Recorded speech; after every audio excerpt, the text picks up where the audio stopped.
Agosto de 1945. Japón, devastado por las bombas atómicas y el avance soviético, escucha por primera vez la voz de su emperador.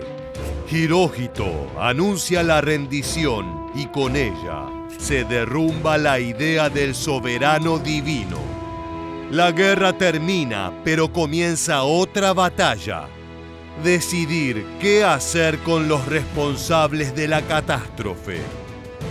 Douglas MacArthur, comandante supremo aliado, entra en escena con una doble misión: castigar a los culpables y reconstruir un país destruido.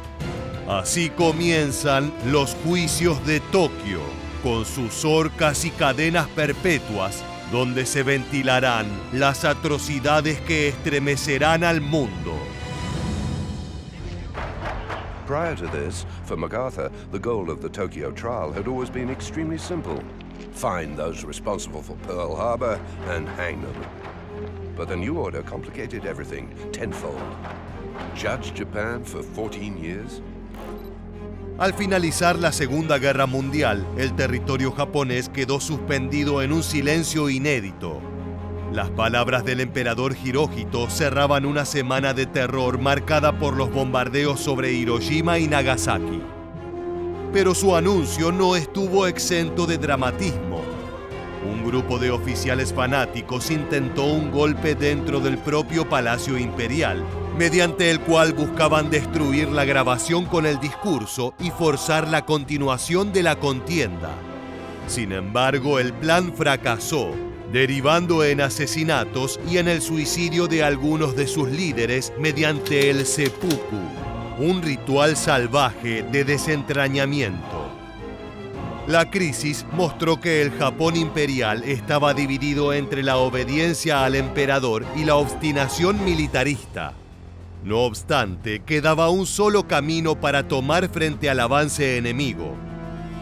El 2 de septiembre de 1945, la rendición se formalizó a bordo del acorazado estadounidense USS Missouri, anclado en la bahía de Tokio.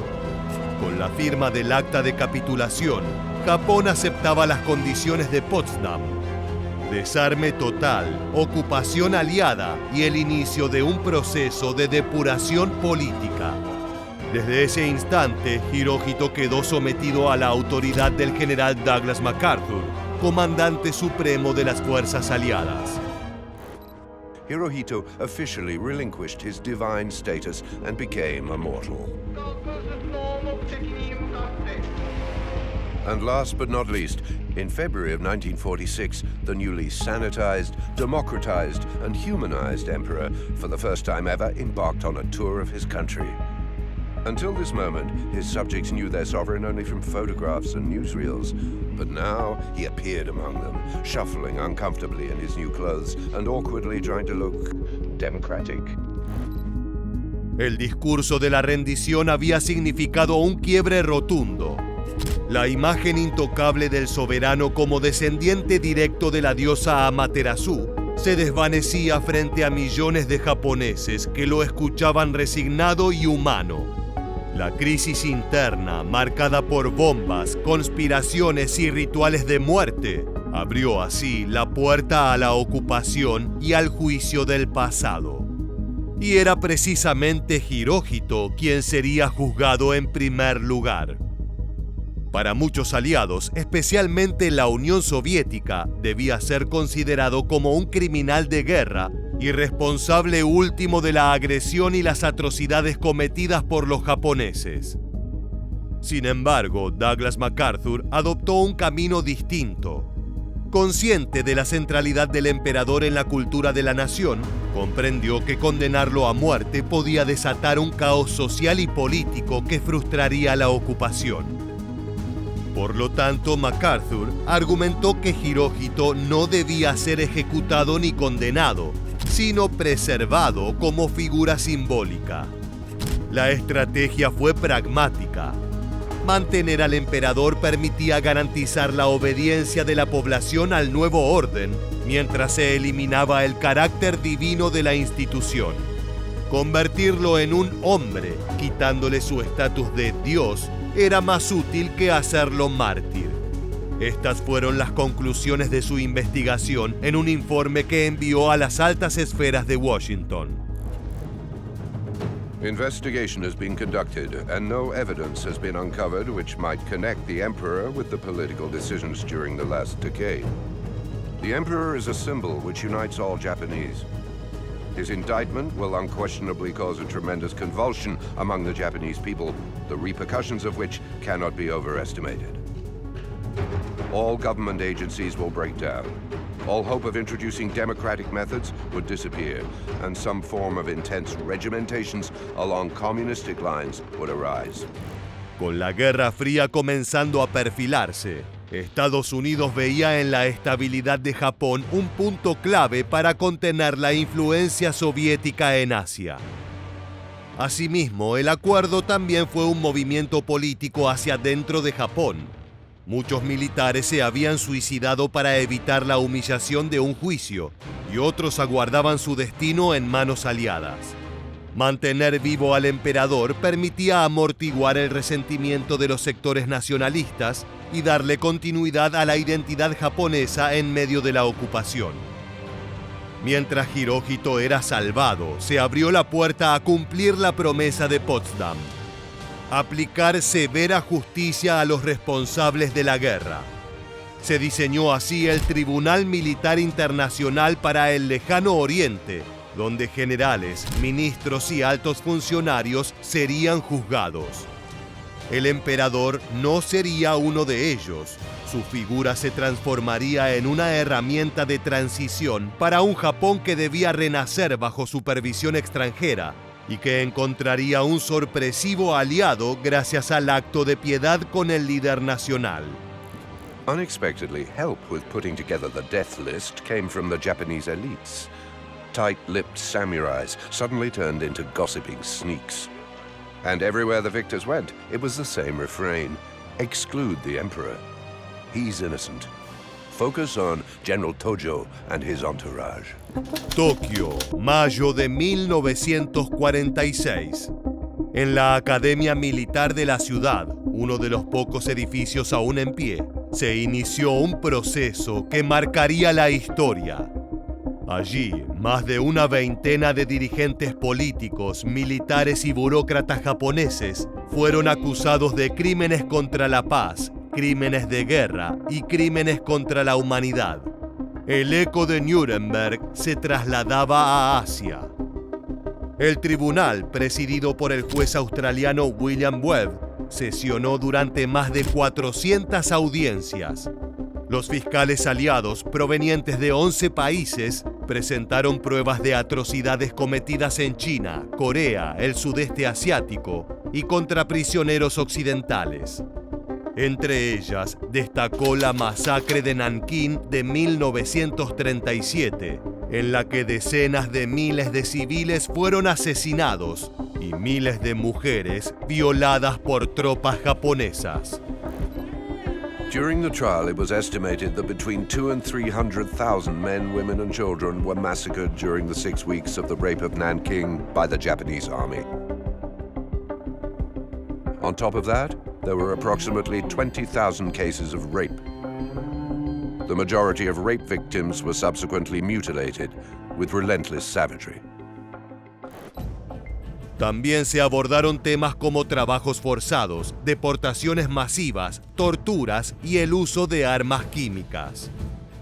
Sin embargo, existieron otros tópicos que quedaron fuera: los experimentos médicos del Escuadrón 731 y la responsabilidad directa del emperador Hirohito. La decisión respondía al cálculo político de MacArthur: preservar la figura imperial y no abrir heridas demasiado profundas que dificultaran la ocupación.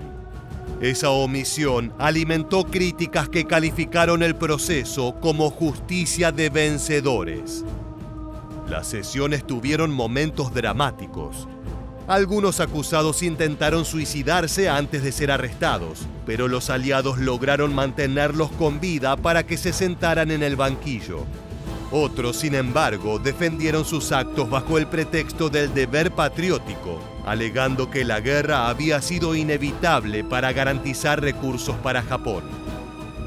Para la opinión pública internacional, los juicios de Tokio sirvieron para exponer ante el mundo el costo humano del expansionismo nipón y fijar responsabilidades individuales. Sin embargo, en Japón quedaron sentimientos encontrados. Muchos los percibieron como imposición extranjera, otros como una catarsis dolorosa pero necesaria. Lo cierto es que los testimonios que pudieron escucharse durante el proceso ofrecieron una imagen innegable de las atrocidades cometidas por los combatientes japoneses durante la Segunda Guerra Mundial. The Japanese bayoneted to death all 5 occupants of the house, one of whom was a 3-year-old girl. The 6 Japanese ate the flesh from some of the bodies of their victims during the 2-day period that they stayed at the house. Los juicios se extendieron hasta noviembre de 1948. De los 25 acusados iniciales, 7 fueron condenados a muerte en la horca, 16 recibieron penas de prisión, incluyendo 2 a cadena perpetua y 2 murieron durante el proceso. El desenlace cerraba oficialmente la era de los crímenes de guerra japoneses. La lista de los ejecutados por ahorcamiento la encabezó Hideki Tojo, primer ministro durante el ataque a Pearl Harbor y arquitecto de la guerra en el Pacífico. Tojo was placed on trial at the Tokyo War Crimes Trials and was found guilty of waging wars of aggression, waging war in violation of international law, unprovoked or aggressive war against various nations, and ordering inhumane treatment of prisoners of war. It was estimated that the number of deaths due to crimes committed by the Japanese army under his control ranges from 3 to 14 million. This was through massacre, starvation, forced labour, human experimentation, and horrific conditions. A este brutal personaje también lo acompañaron los generales Kenji Doihara, experto en operaciones de inteligencia, e Ivane Matsui, responsable de la matanza de Nankín. He was charged with crimes against peace and that he was responsible for the Nanking massacre. He planned to defend himself, and he referred to the conflict between the Chinese and Japanese as a fight between brothers.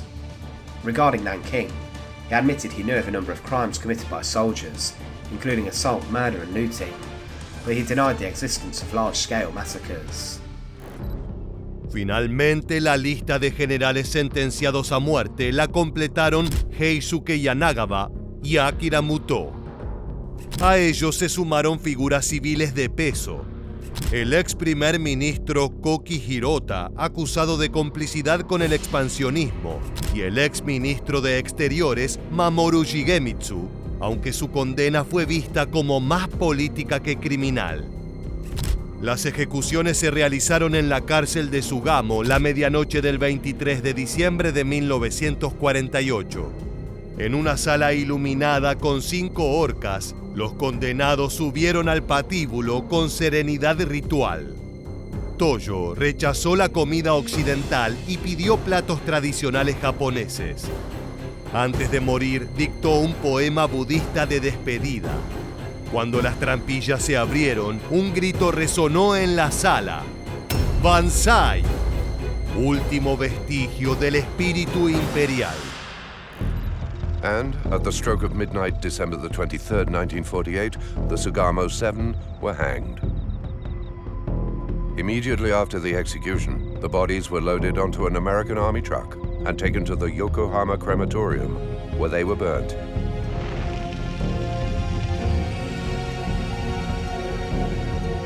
The very next day, on Christmas Eve, American authorities announced amnesty for all Class A war criminal suspects still held in Sugamo prison, and they were promptly released. Mientras tanto, los condenados a prisión iniciaron largas sentencias en Sugamo. Sin embargo, el marco cambió con la Guerra Fría. En 1958, la mayoría de los prisioneros fueron liberados anticipadamente bajo presión estadounidense, que buscaba reconstruir Japón como aliado contra el comunismo. Con el tiempo, la nación inició un proceso de reconstrucción bajo la estricta tutela del general Douglas MacArthur y el cuartel general del comandante supremo aliado. El país fue sometido a una ocupación que transformó cada aspecto de su vida política, militar y social. La primera medida fue la desmilitarización total. El ejército imperial, que había dominado la política desde los años 30, fue disuelto. Se prohibió la producción de armamento y se estableció que Japón no podría poseer fuerzas ofensivas. Esta cláusula quedó cristalizada en el artículo 9 de la Constitución de 1947, que renunció expresamente a la guerra como instrumento de Estado. La segunda gran reforma fue la democratización política. Se instauró un sistema parlamentario, se legalizaron los partidos y se garantizó el sufragio universal, incluyendo el voto femenino por primera vez en la historia japonesa. Las viejas estructuras del poder militar burocrático fueron sustituidas por instituciones civiles. En este rediseño, la figura del emperador ocupó un lugar clave. Hirohito fue mantenido en el trono, pero convertido en símbolo del Estado y de la unidad del pueblo japonés, sin poder político ni carácter divino. Las reformas también alcanzaron el plano económico y social. Se promovió la redistribución de tierras, la libertad sindical y el fortalecimiento de la educación pública. Japón pasó de ser un imperio militarista a un laboratorio de democratización bajo tutela extranjera. El contraste era brutal. Apenas 3 años antes, oficiales fanáticos habían clamado por una guerra a muerte. Ahora las calles de Tokio se llenaban de propaganda aliada que exaltaba la paz, la reconstrucción y la modernización. Los juicios y las ejecuciones habían servido de escarmiento, pero fue la reconfiguración industrial la que aseguró que Japón nunca más pudiera repetir la senda del expansionismo bélico. De esta forma llegamos al final. Si te gustó este video, te esperamos en nuestra próxima entrega para seguir descubriendo la historia militar.